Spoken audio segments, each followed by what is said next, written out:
వచ్చేసా గాయ్స్. ఈసారి కొంచెం లేట్ అయింది కానీ ఎంటర్టైన్మెంట్ మాత్రం మామూలుగా ఉండదు.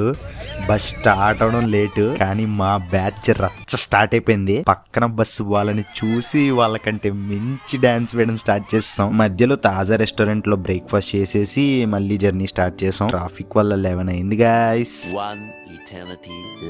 ఫైనల్లీ డిస్ట్రిక్ట్ గ్రావిటీకి రీచ్ అయిపోయాం. హానెస్ట్లీ మెయిల్ వచ్చిన నుంచి ఈ డే కోసం వెయిట్ చేస్తున్నాం. డిస్ట్రిక్ట్ గ్రావిటీ అని వినగానే వైబ్ వేరే లెవెల్లో ఉంది. ఫార్మాలిటీస్ అన్ని కంప్లీట్ చేసేసాక డైరెక్ట్ గా హిందూ గార్డెన్ లో మినీ ఆడిటోరియం లో బ్యాగ్స్ పెట్టేసి ఇన్నోవేటర్ జోన్ కి వెళ్ళిపోయాం. అక్కడ ఏమైందో మీరే చూసేయండి. ఇప్పుడు మనం డిస్ట్రిక్ట్ గ్రావిటీ దగ్గర ఉన్నాం. సో డిస్ట్రిక్ట్ గ్రావిటీలో ఫస్ట్ మనం చేసేది tug of war. So tug of war కోసం టీమ్స్ ప్రిపేర్ చేస్తున్నారు.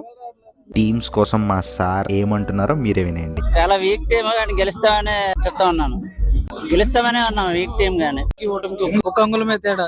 ఇదే మోటివేషన్ తో ముందుకెళ్ళి గెలుద్దాం. మా లీడ్స్ అందరూ చాలా సీరియస్ గా ఆడారు. మాకైతే ఫుల్ ఎంటర్టైన్మెంట్. మా టీం విన్ అవ్వలేదు కానీ ఫన్ మాత్రం నెక్స్ట్ లెవెల్. కాలేజ్ లో కూడా ఇంత ఎంజాయ్ చేసాం లేదో గుర్తులేదు. నెక్స్ట్ ఆడింది అయితే పించ్ ద బెలూన్. ఇది కూడా చాలా ఫన్ గా ఆడాం. తర్వాత ప్యాకేజ్ టికెట్స్ అందరికి ఇచ్చేసారు. లిస్ట్ చూసి ఫైనల్ గా మెల్ట్ డౌన్ కి వెళ్ళాలని డిసైడ్ చేసాం.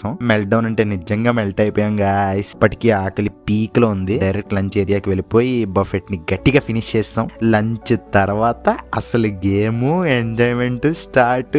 పార్ట్ 2 కోసం రెడీగా ఉండండి. పార్ట్ 1 ఎలా ఉందో కామెంట్స్ లో చెప్పండి. మరి సైనింగ్ ఆఫ్ రియాన్ స్టైలిష్.